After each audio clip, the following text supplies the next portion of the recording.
Welcome to Myths and Slumber. Tonight, we explore the frost-covered realms of Norse mythology, where mighty gods walk among the nine worlds and ancient wisdom echoes through the mists of time. If ancient myths are your kind of bedtime story, subscribe before you drift off. Now get comfortable, close your eyes, and let the ancient stories carry you to sleep. Close your eyes now, and let yourself drift away from this modern world. Feel yourself sinking deeper into your bed, your body growing heavy as stone, peaceful as the depths of Mimir's well. Tonight, we journey to a time before time, to the realm of the Norse gods, where giants walked the earth and ravens carried whispers between worlds. Imagine yourself sitting beside a great fire in a longhouse of old. The flames dance and flicker, casting shadows that seem to move with lives of their own. Outside, the northern winds sing ancient songs, and the aurora borealis paints the sky in shades of green and gold. The air smells of pine and wood smoke, of old leather and ancient wisdom. In the beginning, there was only Ginnungagap, the great void, the yawning emptiness that stretched beyond all comprehension. Imagine this primordial nothingness, not dark, not light, but something far more profound than either. A space without space, a time before time, where existence itself waited to be born. To the north of this void lay Niflheim, the realm of ice and mist, where cold winds howled across glacial plains and frost giants stirred in their ancient sleep. To the south burned Muspelheim, the land of fire, where flames danced eternal and the fire giant Surtur held his flaming sword, waiting for the end of all things. From these two realms, ice and fire began their slow dance toward one another. The heat of Muspelheim met the cold of Niflheim in the heart of Ginnungagap, and from their union came the first stirrings of life. The ice began to melt, and from its drops emerged Ymir, the first of the frost giants, massive beyond measure, ancient beyond counting. As Ymir slept in those earliest days, sweat gathered beneath his arms, and from this sweat were born the first male and female giants. From his feet, rubbing together in sleep, came another giant son. Thus began the race of the Jotuns, the giants who would forever stand as both enemies and allies to the gods who were yet to come. But Ymir was not alone in those primordial days.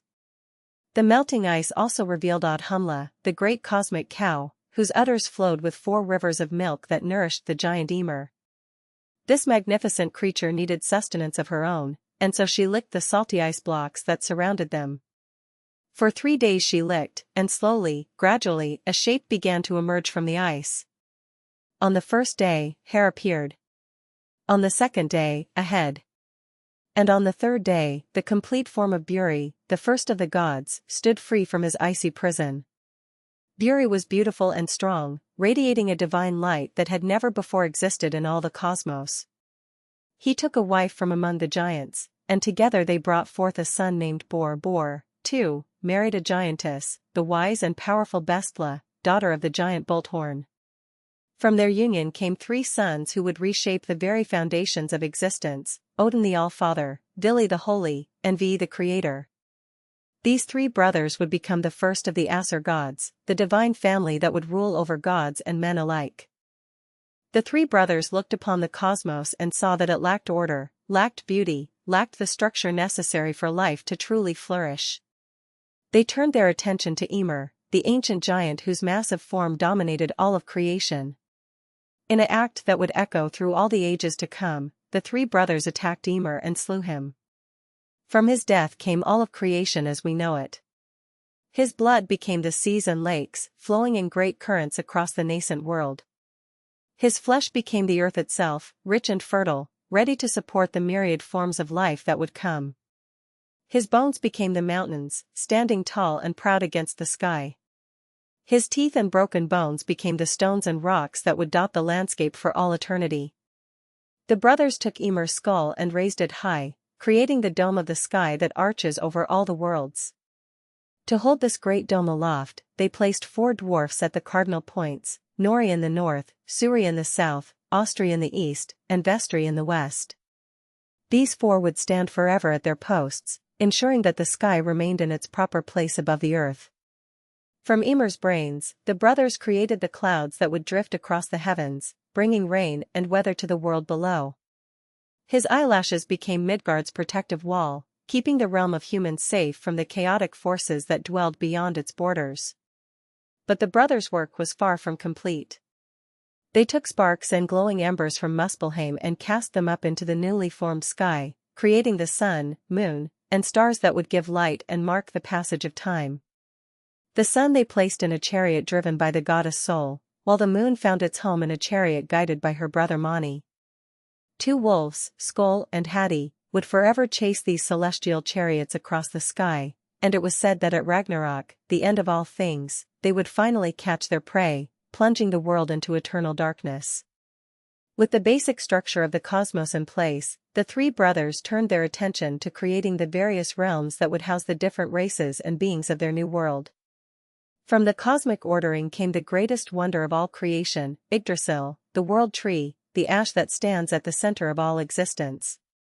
Imagine this mighty tree, so vast that its branches reach into every corner of the cosmos, so ancient that it existed before time itself began its slow march toward destiny. Its roots delve deep into the primordial wells of wisdom, while its crown stretches beyond the highest heavens, touching realms that mortal minds can barely comprehend. Yggdrasil is more than a tree, it is the axis upon which all the 9 realms turn, the sacred pillar that keeps the cosmos from falling back into the void of Ginnungagap. 3 mighty roots anchor this cosmic tree in the fundamental forces of existence. The first root extends into Asgard, the realm of the Aesir gods, where it draws nourishment from the well of Ord, tended by the 3 Norns who weave the fates of all living beings.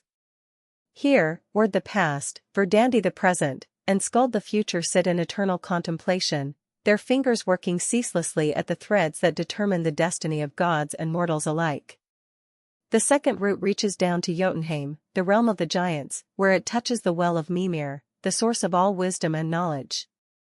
The third root burrows deep into Niflheim, the primordial realm of ice and death, where it draws from the spring Hvergelmir, the source of all rivers, where the dragon Nidhogg gnaws eternally at the root, seeking to destroy the tree that supports all existence. Within the great branches of Yggdrasil dwell creatures of wonder and mystery. At the very crown perches a great eagle, whose wings stir the winds that blow across all the worlds. Between his eyes sits a hawk named Verfilnir, who sees all that transpires in the highest realms. Up and down the trunk of Yggdrasil runs Ratatoskr, the squirrel whose purpose is to carry insults and messages between the eagle above and Nidhogg below, sowing discord between the heights and depths of creation. For noble stags leap among the branches, feeding on the tree's foliage, Dane, Dvalin, Dunir, and Durar, whose movements shake dew from the leaves to fall as morning moisture upon the earth below. The 9 realms hang like jewels from the branches and nestle among the roots of Yggdrasil, each one a complete world unto itself, each connected to all the others by the living wood of the great tree. At the highest realm sits Asgard, the fortress of the gods, connected to Midgard by the rainbow bridge Bifrost, which gleams with colors more beautiful than any earthly rainbow could ever be. Here stand the golden halls of the Aesir, each more magnificent than the last, where gods feast and plan the fate of all the worlds. Odin's hall Valhalla rises highest of all, its roof thatched with golden shields, its walls built from the spears of fallen warriors. Here the Einherjar, the chosen slain, feast on mead that never runs dry and boar's meat that never diminishes, preparing for the final battle that will come at the end of all things. Below Asgard lies Midgard, the Middle-earth, the realm of humanity that the gods fashioned from Ymir's body and surrounded with his eyelashes for protection. Here humans build their halls and farm their fields, worship the gods and tell the stories that keep the old wisdom alive. Midgard is connected to all the other realms by the branches and roots of Yggdrasil, making it the crossroads where all the fates of all the worlds intersect. The gods walk here often, sometimes in disguise, sometimes in their full divine glory, shaping the destiny of mortals and learning from them in return. To the east of Midgard lies Alfheim, the realm of the light elves, beings of such beauty and luminosity that they shine like stars in the darkness. These creatures of pure light serve the gods and oversee the natural world, ensuring that the sun rises and sets in its proper course, that the seasons turn in their ancient rhythm, that life continues to flourish in the middle world. Their king is Freyr, one of the Vanir gods, who rules them with wisdom and grace from his hall built entirely of silver and gold. The light elves are master craftsmen and workers of magic, and many of the gods' most precious possessions were wrought by their skilled hands in the bright forges of Alfheim. Below Midgard, in the realm of shadows and mist, lies Svartalfheim, also called Nidavellir, the home of the dark elves or dwarfs. These master smiths and craftsmen work in halls carved from living rock, their forges burning with fires that never die, their hammers ringing out rhythms that echo through all the worlds. Here were forged Thor's hammer Mjolnir, Odin's spear Gungnir, Freyr's ship Skidbladnir, and countless other wonders that play crucial roles in the stories of gods and heroes. The dwarfs are ancient and wise, possessing secrets of metalwork and stonecraft that even the gods must respect and sometimes bargain for. In the cold realm of Jotunheim dwell the giants, the Jotuns, ancient enemies and occasional allies of the gods. This is a realm of wild mountains and dark forests, of rushing rivers and howling winds, where the old chaotic forces of creation still hold sway. The giants are beings of immense power and ancient wisdom, older than the gods themselves, repositories of knowledge that stretches back to the very beginning of time. Despite their enmity with the Aesir, the giants and gods are bound together by bonds of marriage and kinship, for many of the gods have giant mothers or giant wives, and the fate of both races is intertwined until the end of all things. Vanaheim, the realm of the Vanir gods, remains mysterious and distant, connected to the other worlds but separate from them in ways that even the wisest cannot fully comprehend. The Vanir are gods of fertility and prosperity, of the earth's abundance and the sea's bounty, older perhaps than the Aesir, with wisdom that comes from deep connection to the natural world. After the Great War between the Aesir and Vanir, many of the Vanir came to live in Asgard as hostages and honored guests, bringing their knowledge and power to strengthen the rule of the Allfather. Lastly lies Helheim, the realm of the dead, ruled by the goddess Hel, daughter of Loki, half living and half corpse. Here come all those who die of sickness or old age, who pass from life not in the glory of battle but in the quiet darkness of their beds. Helheim is not a place of torment but of rest, where the dead wait in halls that, while not as bright as Valhalla, provide peace and shelter from the storms of existence. The road to Helheim crosses the bridge Jalarbru, guarded by the maiden Modgud, and the gates are watched by the great hound Garm, who will fight the god Tyr at the end of all things. Among all the gods who dwell in the golden halls of Asgard, none stands greater or more mysterious than Odin Allfather, the one-eyed seeker of wisdom who sacrificed his eye for knowledge and hung himself from Yggdrasil for 9 days and nights to win the secrets of the runes. Odin is a god of many names and many faces, the wanderer who walks among mortals in disguise, the warfather who chooses which heroes die in battle, the god of poetry who stole the mead of inspiration from the giants, the keeper of the slain who gathers the greatest warriors to his hall in preparation for the final battle. He sits upon his high throne Hlidskjalf, from which he can see into all the 9 realms, and upon his shoulders perch 2 ravens, Hugin and Munin, Thought and Memory, who fly forth each dawn to gather news from across all the worlds. The ravens of Odin are no ordinary birds, but creatures of divine wisdom and cosmic awareness. Each morning at first light, they spread their midnight wings and soar forth from Asgard, carried by winds that blow between the worlds, their sharp eyes seeing all that transpires in the realm of gods and giants, elves and dwarfs, and most especially in Midgard, the world of men. They witness the deeds of heroes and the schemes of villains, the prayers of the faithful and the curses of the damned, the births of future legends and the deaths of ancient kings. Nothing escapes their notice, no secret remains hidden from their penetrating gaze, no whisper is too quiet for their keen hearing. When the sun reaches its zenith, Hugin and Munin return to Asgard, alighting upon Odin's broad shoulders as he sits in his high hall Valhalla. There they whisper into his ears all that they have seen and heard, all the knowledge they have gathered in their flight across the cosmos.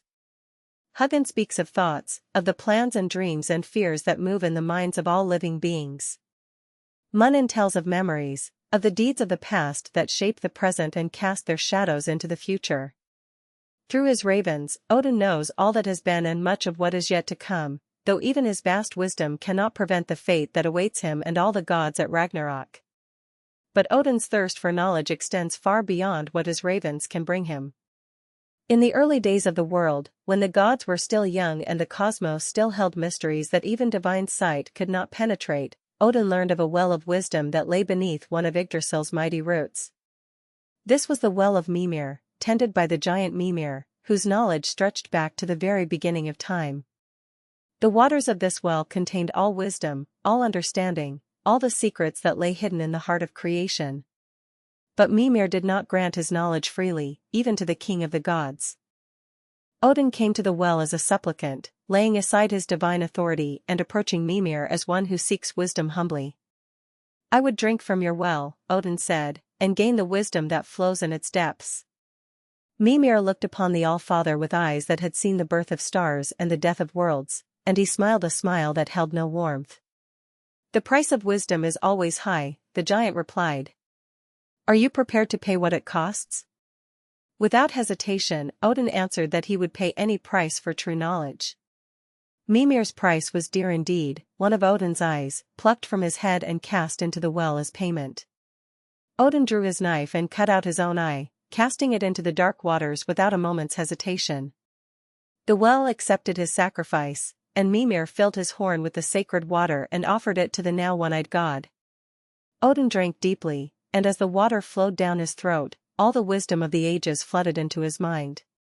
He saw the patterns that connect all things, understood the forces that shape destiny, glimpsed the twilight that would one day consume gods and men alike.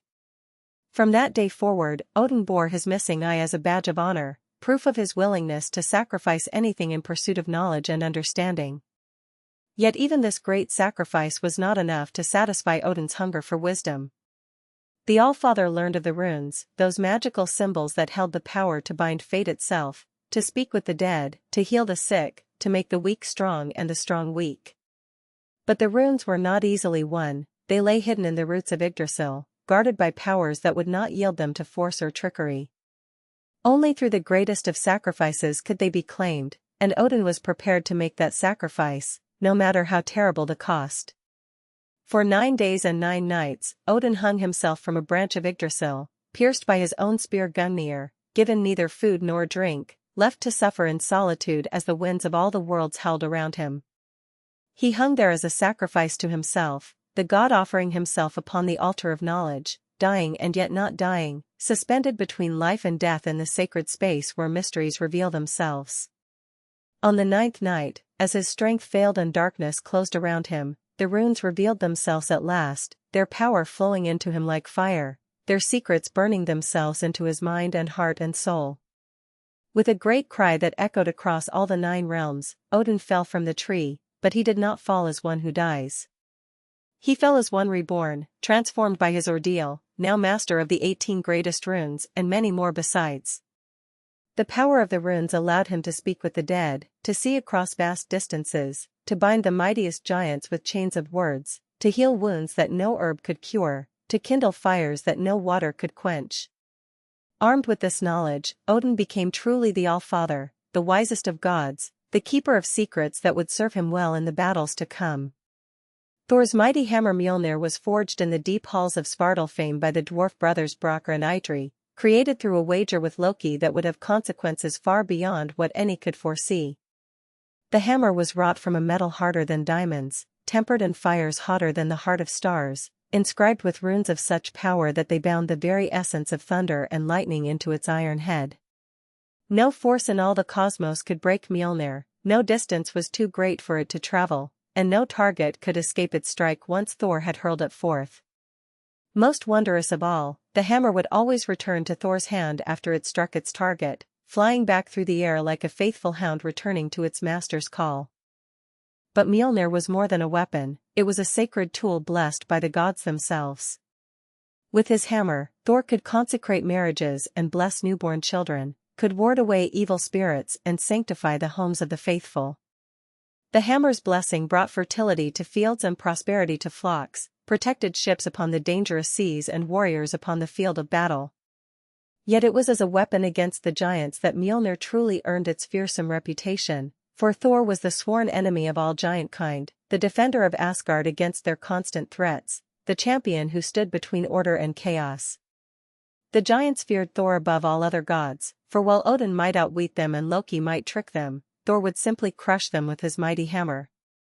Time and again, the thunder god ventured into Jotunheim, the realm of the giants, to face their mightiest champions in single combat. His strength was so great that he could level mountains with a single blow, could split boulders with his bare hands, could wrestle with the Midgard serpent that encircled all the world. The giants learned to hide when Thor's chariot thundered across the sky, drawn by his two great goats Tangrasnir and Tangjostr, whose hooves sparked lightning as they galloped through the clouds. One of Thor's greatest adventures began with a simple invitation that masked a deadly trap.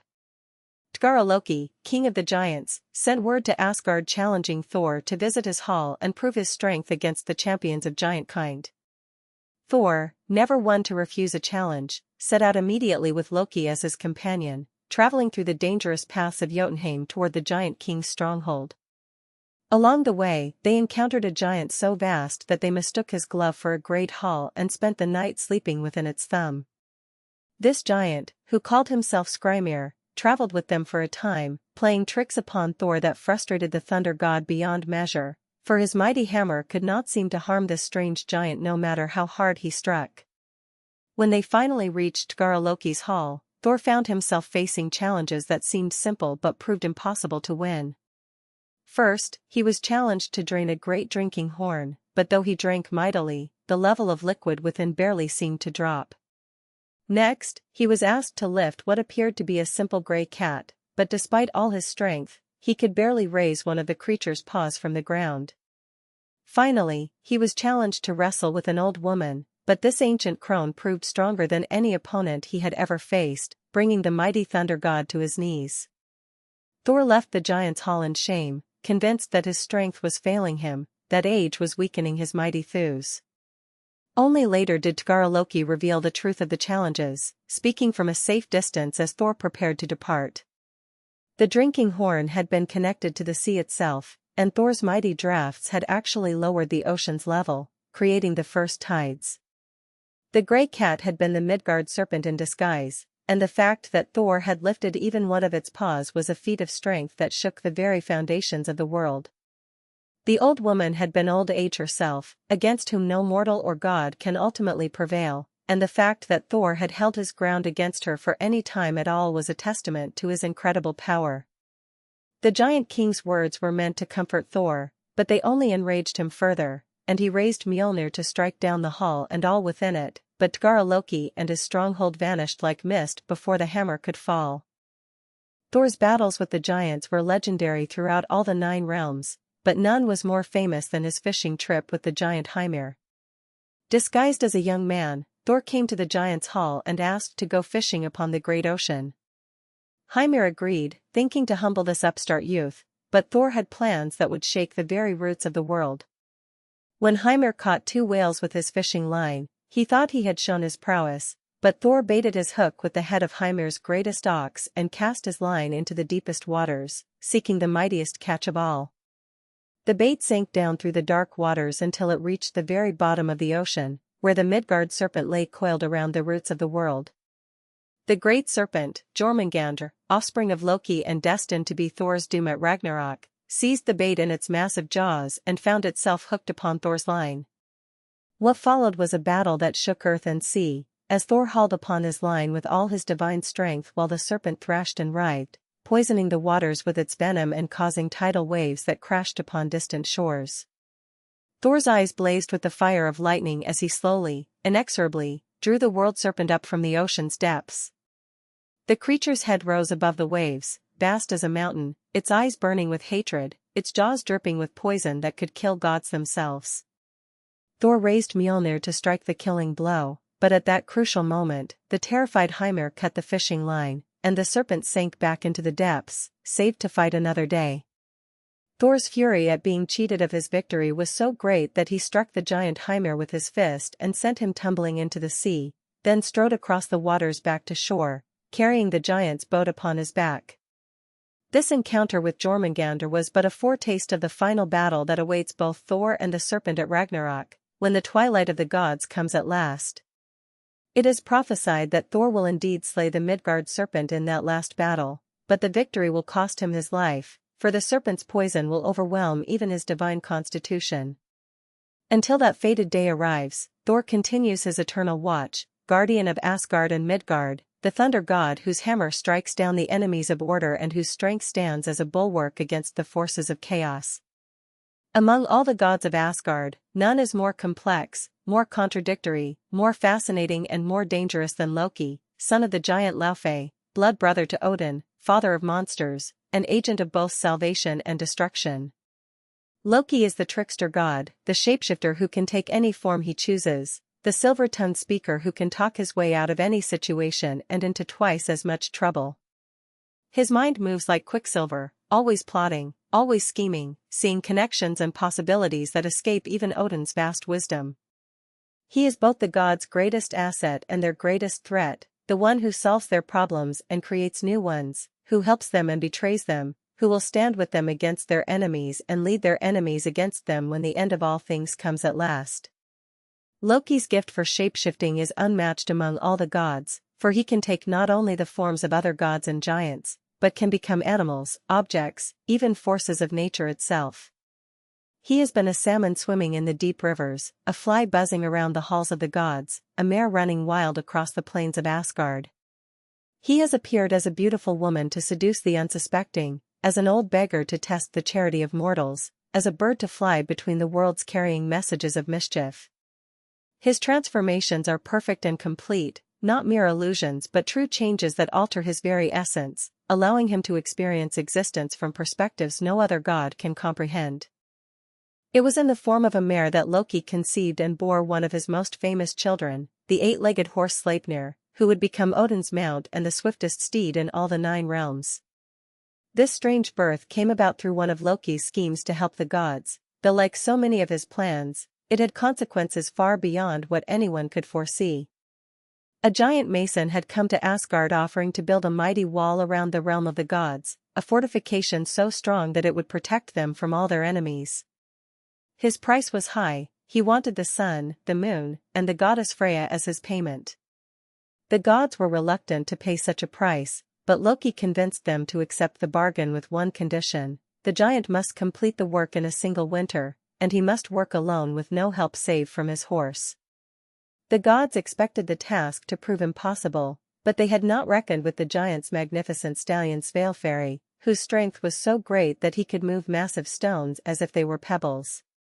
As winter drew toward its close, the giant's wall neared completion, and the gods realized with growing horror that they would indeed have to pay his terrible price. In desperation, they turned to Loki, demanding that he find a way to prevent the giant from finishing his work. The trickster god smiled his crooked smile and promised to solve their problem, though his method would prove more shocking than any of them could imagine. On the final night before the deadline, as the giant worked frantically to place the last stones in his wall, a beautiful mare appeared from the forest and began prancing near his stallion. Svalfari was immediately entranced by this lovely creature and broke free from his traces to pursue her into the woods, leaving the giant to work alone. Without his horse's strength, the giant could not finish the wall before dawn, and his contract was broken. The gods rejoiced at their escape from the bargain, but their joy turned to rage when they discovered the giant's true identity as one of their ancient enemies.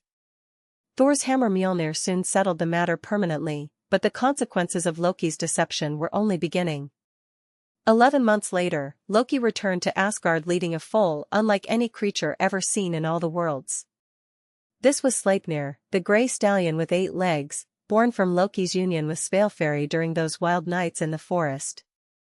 The horse was beautiful beyond description and swift beyond compare, able to gallop not only across the ground but through the air and over the sea, capable of carrying riders between the worlds along the branches and roots of Yggdrasil itself. Loki presented Sleipnir to Odin as a gift, and the Allfather accepted the miraculous steed gladly, for he recognized that no other horse could match Sleipnir's ability to travel the dangerous paths between the realms. But Sleipnir was not Loki's only offspring, and his other children would prove far more problematic for the gods. With the giantess Angrboda, Loki fathered 3 children who would play crucial roles in the doom of the gods: Jormungandr the world serpent, Hel the goddess of death, and Fenrir the mighty wolf. When the gods learned of these children through prophecy and divination, they were filled with dread, for the oracles spoke of the role these 3 would play in bringing about Ragnarok, the twilight of the gods. Odin himself rode to Jotunheim and brought the 3 children to Asgard, hoping to prevent the prophecies from coming to pass by keeping Loki's offspring under the watchful eyes of the gods.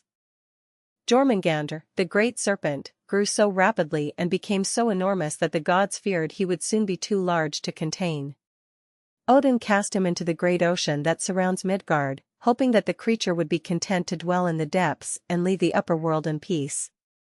But the serpent continued to grow until he encircled the entire world, grasping his own tail in his mighty jaws, becoming the Midgard serpent whose movements cause earthquakes and whose poison breath creates the aurora that dances across the northern sky.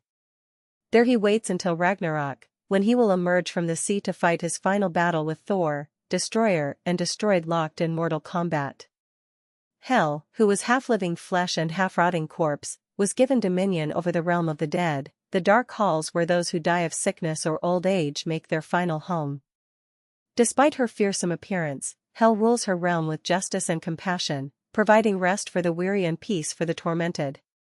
Her halls may lack the golden splendor of Valhalla, but they offer sanctuary to all who seek shelter from the storms of existence. At Ragnarok, she will march with her armies of the dead against the gods, not from malice but from duty, for it is her role to restore balance to a cosmos grown old and tired. Of all Loki's children, none was more beloved by the gods than Fenrir the wolf, who came to Asgard as a small pup and was raised among them like a favored pet. Only Tyr, the one-handed god of war and justice, was brave enough to feed the growing wolf, and Fenrir followed him like a faithful hound, playing in the golden halls and sleeping by the fires of the gods. But as Fenrir grew, so did his strength, until even the mighty Thor began to eye him warily, and the wisest among the gods remembered the prophecies that spoke of a wolf who would devour Odin himself at the end of all things. The gods decided that Fenrir must be bound, but how does one bind a creature whose strength rivals that of the gods themselves? They tried chains of iron and steel, but Fenrir broke them as easily as threads.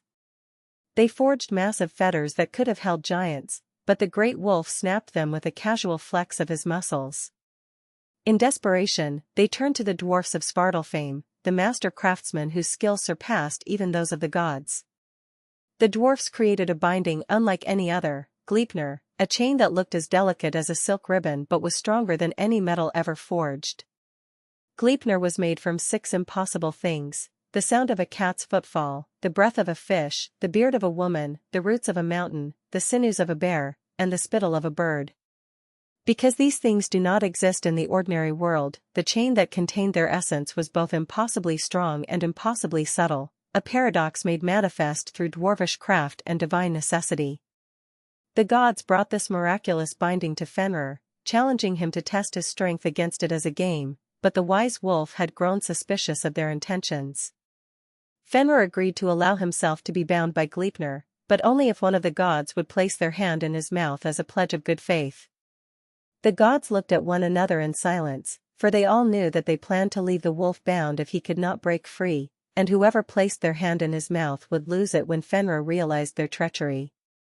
Only Tyr, the god of justice and war, had the courage to make the sacrifice.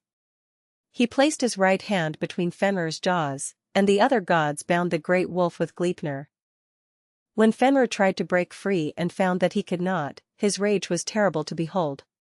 He bit down with all his strength, severing Tyr's hand at the wrist, and howled with such fury that mountains shook and rivers changed their course.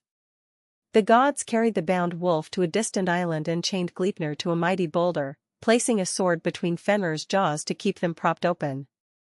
There Fenrir waits until Ragnarok, when he will finally break free from his bonds and devour Odin in revenge for this betrayal. His howls of rage and pain echo across all the worlds, a constant reminder to the gods that their actions have consequences, and that the debts of injustice must eventually be paid. Thus did Loki's children become central to the doom that awaits gods and men alike, bound by prophecy and betrayal to play their roles in the final drama. And Loki himself, seeing how the gods had treated his offspring, began the slow transformation from occasional ally to implacable enemy that would culminate in his leading the forces of chaos against Asgard when the end of all things finally comes. For in binding Fenrir, the gods bound themselves to the very fate they sought to avoid, proving that even divine wisdom cannot escape the web that the Norns weave. In all the golden halls of Asgard, no god was more beloved than Baldur the Beautiful, son of Odin and Frigg, whose radiance illuminated even the brightest corners of the divine realm. Baldur was the god of light and purity, of innocence and joy, whose very presence brought happiness to all who beheld him. His beauty was beyond compare, his wisdom gentle and profound, his nature so kind and generous that even the flowers turned their faces toward him as he passed, seeking to bask in his divine light. When Balder smiled, the sun seemed to shine more brightly. When he laughed, the sound was like silver bells ringing across crystal waters. The gods gathered around him as moths gather around flame, drawn by his goodness and warmed by his love. But in the depths of winter, when the darkness pressed close around Asgard and the light of the sun seemed weak and distant, Balder began to be troubled by dreams that filled his heart with dread. Night after night, visions of his own death haunted his sleep, showing him darkness and sorrow, loss and lamentation. He saw himself lying cold and still while all the worlds wept for his passing, saw the light going out of creation like a candle flame guttering in the wind. These dreams were so vivid and so filled with prophetic power that Balder could not dismiss them as mere nightmares, and his distress soon became known to all the gods. Frigg, mother of Balder and queen of the gods, could not bear to see her beloved son tormented by these dark visions. She resolved to protect him by the surest means she knew. She would extract oaths from everything in all the worlds, binding them never to harm her precious child. Frigg traveled throughout all the 9 realms, speaking to fire and water, to iron and steel, to stones and trees, to beasts and birds, to sickness and poison, to everything that might conceivably bring harm to a god. Each thing she approached willingly gave its oath never to hurt Balder, for all creation loved the beautiful god and wished to see him safe. With these oaths secured, the gods discovered that Balder had become invulnerable to all harm. They made a game of this miraculous protection, gathering in the great courtyard of Gladsheim to hurl weapons and stones at the laughing god, watching in delight as spears turned aside from his flesh, as arrows fell harmlessly to the ground, as swords refused to cut and axes would not bite. Balder stood in the center of this mock battle, radiant with joy, his laughter ringing out like music as his divine family celebrated his safety with increasingly elaborate displays of his invulnerability. But Loki, watching from the shadows with eyes that missed nothing and a mind that sought always for weaknesses to exploit, noticed that one god did not participate in these games. Hoder, Balder's blind brother, stood apart from the celebration, his sightless eyes turned downward, his hands empty of weapons. When the other gods cheered and laughed, Hoder remained silent, his face shadowed within sorrow that even his brother's protection could not ease. Loki's cruel heart was stirred not by compassion but by opportunity, and he began to devise a plan that would bring tragedy to the gods through their very celebration of joy. Loki's heart leaped with dark triumph, but he kept his expression carefully neutral as he thanked Frigg for her words and shuffled away.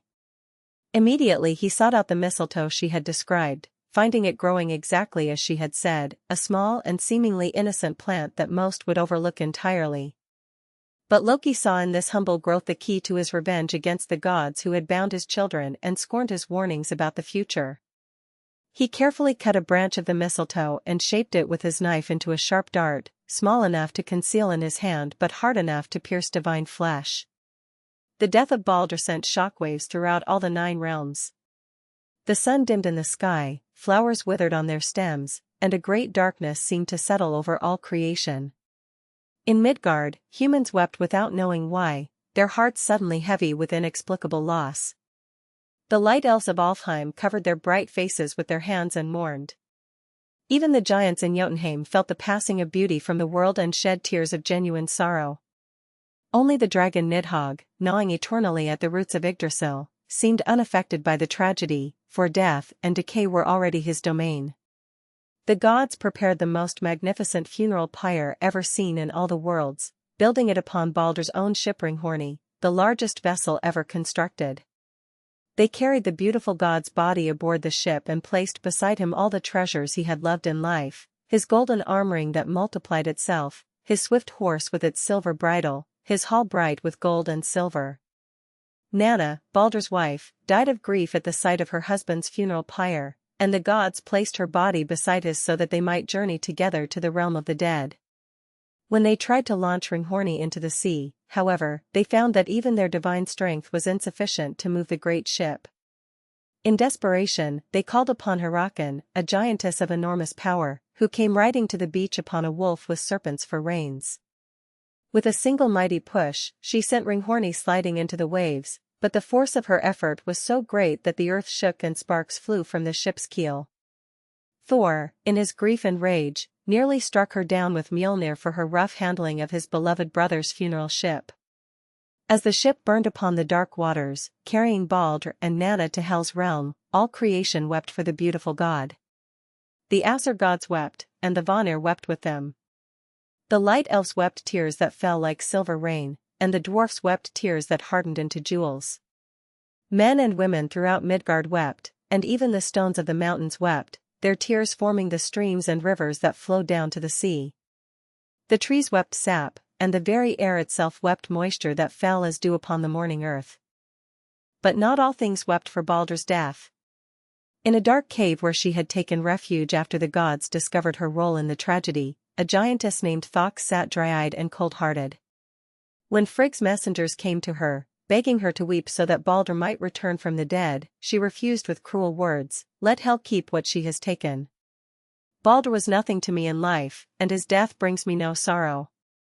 Only later did the gods realize that Thok was Loki in disguise, ensuring through his final act of malice that the beautiful god would remain forever in the realm of the dead. The death of Baldur marked a turning point in the relationship between Loki and the gods of Asgard, transforming the trickster from an occasionally troublesome ally into an implacable enemy whose very existence threatened the stability of all the worlds.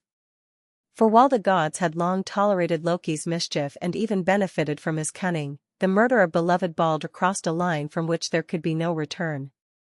The blood brotherhood between Loki and Odin, sworn in the earliest days of the world, began to crumble like ancient stone, and the bonds that had held the trickster within the divine family started to fray and snap. Loki himself seemed to embrace this transformation, as if the death of innocence in the form of Baldur had finally released the darkness that had always lurked within his shape-shifting heart. At first, the gods were too consumed with grief to seek revenge against the architect of their sorrow. But as the immediate shock of Baldur's death began to fade, replaced by the cold ache of permanent loss, their thoughts turned inevitably toward justice and retribution. They knew that Loki had been the true killer, using blind Hodr as an unwitting instrument of murder, and their anger burned like forge fire in their hearts. Yet Loki had vanished from Asgard immediately after the funeral, disappearing into the wilderness between the worlds where even Odin's ravens might not find him. Loki had built himself a house high in the mountains, a dwelling with 4 doors facing the cardinal directions so that he might see enemies approaching from any angle. Here he spent his days plotting revenge against the gods and his nights taking the form of a salmon, hiding in the deep pools of mountain streams where he thought divine justice could never reach him.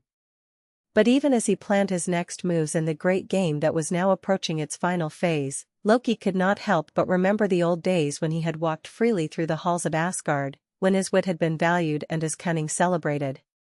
Perhaps it was this nostalgia, or perhaps it was simple arrogance, but Loki made the mistake of returning to Asgard one final time. The occasion was a great feast given by the sea giant Aegir in his hall beneath the waves, to which all the gods had been invited. Loki appeared uninvited at the celebration, his silver tongue working overtime to justify his presence and demand the hospitality due to any guest. For a while, it seemed he might actually be welcomed back into the divine company, but the wine and mead loosened his tongue beyond all wisdom, and he began to speak truths that cut like knives. One by one, he insulted every god present, revealing their secret shames and hidden failures, mocking their pretensions and ridiculing their claims to virtue and wisdom. Loki's verbal assault was like a dam bursting, releasing years of accumulated resentment and bitter wisdom in a torrent of cruel truth. He accused Odin of cowardice and oath-breaking, mocked Frigg's fidelity, questioned Thor's courage, and revealed embarrassing secrets about every member of the divine family. His words were poisonous and precise, designed to cause maximum pain and humiliation to gods who had grown too comfortable in their power and too confident in their righteousness. But when he boasted openly of his role in Baldur's death, claiming credit for the murder that had plunged all the worlds into mourning, even his silver tongue could not talk him out of the consequences. Thor's arrival at the feast put an end to Loki's venomous speech, for even the trickster's cunning could not find words to deflect the thunder god's simple, direct threats. Loki fled the hall and returned to his mountain hideout, but he knew that his time was running short. In desperation, he threw the fishing net he had been crafting into the fire and transformed himself into a salmon, plunging into the river that flowed past his house. But the gods were already at his door, led by Odin's wisdom and Thor's determination, and they quickly deduced what had happened to their quarry. Using the pattern of the burned fishing net as their guide, the gods crafted their own net and began to drag the river, seeking the salmon that was Loki in disguise. Twice the trickster leaped over their net, using all his supernatural agility to escape capture, but on the third attempt Thor himself waded into the water and caught the salmon in his mighty hands. The moment Thor's grip closed around him, Loki was forced back into his true form, wet and gasping, his shape-shifting powers finally exhausted by the relentless pursuit of divine justice. The gods dragged Loki to a cave deep beneath the earth, a place where even his silver tongue could work no escape and his shape-shifting abilities would be permanently bound. There they found 3 great flat stones and laid Loki across them like a sacrifice upon an altar. His son Vala they transformed into a wolf through their divine magic, and in his new bestial form he immediately attacked his brother Narfi, tearing him apart with savage fury. From Narfi's entrails, the gods fashioned unbreakable bonds that they used to secure Loki to the stones, ensuring that he could never again escape to work mischief in the worlds above. But the gods' vengeance was not yet complete. Above Loki's bound form, they placed a great serpent whose fangs dripped with the most potent venom in all creation, a poison so powerful that it could cause agony even to a god's immortal flesh. Drop by drop, the venom fell upon Loki's face, each drop bringing pain beyond description, causing the bound god to writhe and scream with such force that his struggles shook the very foundations of the earth. These convulsions became the earthquakes that plagued the world of men, reminders that the trickster god still lives and suffers in his underground prison. Only one being showed mercy to the suffering Loki, his faithful wife Sigyn, who remained by his side throughout his torment. She sits beside him even now, holding a bowl to catch the serpent's venom before it can reach her husband's face, providing him with moments of relief from his endless agony. But when the bowl fills and she must turn away to empty it, the venom falls freely upon Loki's face once more, and his screams of pain echo through all the caverns of the earth. It is said that when the bowl is being emptied, earthquakes shake the world above, and wise men know that these tremors signal Loki's continued suffering and his growing hatred for the gods who bound him. Yet even in his torment, Loki's greatest punishment may be the knowledge of what is to come.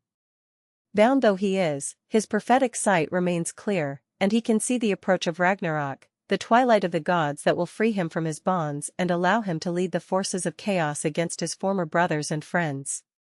He knows that his suffering will end only when all things end, that his freedom will come at the cost of universal destruction, and that his revenge against the gods will ultimately consume everything he once claimed to love. As Loki writhes in his underground prison, the signs of approaching doom begin to manifest throughout all the 9 realms. The sun grows dim and pale, its light insufficient to warm the earth or nurture growing things. The seasons lose their proper rhythm, with winter following winter in an endless procession of cold and darkness that the Norse call the Fimbulwinter. Brothers fight against brothers, and fathers turn their hands against their own sons. The bonds of kinship and hospitality that hold society together begin to dissolve as fear and desperation drive even good men to acts of treachery and violence.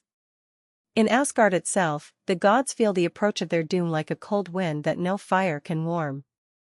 Odin's ravens bring him news of portents and omens from across all the worlds, wolves that grow larger and more fierce with each passing day, serpents that emerge from their hiding places to poison wells and streams, the dead who walk again in mockery of the natural order. The All-Father knows that these signs herald the coming of Ragnarok, the final battle that will determine the fate of gods and men alike, and his single eye grows heavy with the weight of foreknowledge. Yet even as darkness gathers and the end of all things draws near, hope persists in the most unexpected places. For the wise know that destruction is but one face of the eternal cycle, that death leads to rebirth, that even the twilight of the gods cannot extinguish the light of truth and beauty forever. In the heart of the cosmic Ash Yggdrasil, 2 humans named Lif and Liftrazor will hide throughout the final conflagration, emerging when the fires die down to repopulate the cleansed earth. And some of the gods themselves will survive the last battle, to build new halls and speak new names in the world that will rise from the ashes of the old. The bonds that have held Loki in his underground prison for so long finally snap under the strain of cosmic dissolution, and the trickster god rises free at last, his face twisted with centuries of accumulated rage and pain. His first act is to seek out his monstrous offspring. Fenrir the wolf breaks free from Gleipnir, the silken chain that has bound him on his distant island. Jormungandr the world serpent rises from the ocean depths, his massive coils thrashing the seas into tidal waves that crash against every shore, and Hel opens the gates of her realm, allowing the armies of the dishonored dead to march forth under her command. From the frozen wastes of Niflheim comes Naglfar, the ship of the dead built from the fingernails of corpses, carrying its crew of giants and monsters toward the final battlefield. In Muspelheim, Surtur the fire giant draws his flaming sword and calls his children to war. These are the sons of flame, beings of pure fire who have waited since the beginning of time for this moment when they will be released to burn all things clean and make way for a new beginning. Led by their terrible father, they march across the rainbow bridge Bifrost, and their combined weight and heat cause the beautiful bridge to crack and ultimately shatter beneath them, its fragments falling like burning rain upon the worlds below. The destruction of Bifrost marks the point of no return, for with the bridge destroyed, there can be no retreat, no escape from the battle that must now be fought to its bitter conclusion. The first to meet in single combat are Odin All-Father and Fenrir the Wolf, the god who sacrificed his eye for wisdom facing the creature whose binding had required such treachery and pain. Fenrir's jaws are so vast that when he opens his mouth, his lower jaw touches the earth while his upper jaw scrapes the sky. His eyes burn with the accumulated rage of centuries of imprisonment, and his howl is like the sound of winter wind through dead forests. Odin fights with all his divine skill and cunning, wielding Gungnir with the expertise of countless battles, but the wolf's hatred gives him strength beyond measure. In the end, Fenrir's massive jaws close around the All-Father, and the king of the gods is devoured by the creature whose fate he tried so desperately to prevent. But Odin's death is immediately avenged by his son Vidar, the silent god whose thick boot was made specifically for this purpose from all the leather scraps that mortals have ever discarded. Vidar places his boot upon Fenrir's lower jaw and seizes the wolf's upper jaw with his mighty hands, tearing the creature's mouth apart with such force that he rips Fenrir's head from his shoulders.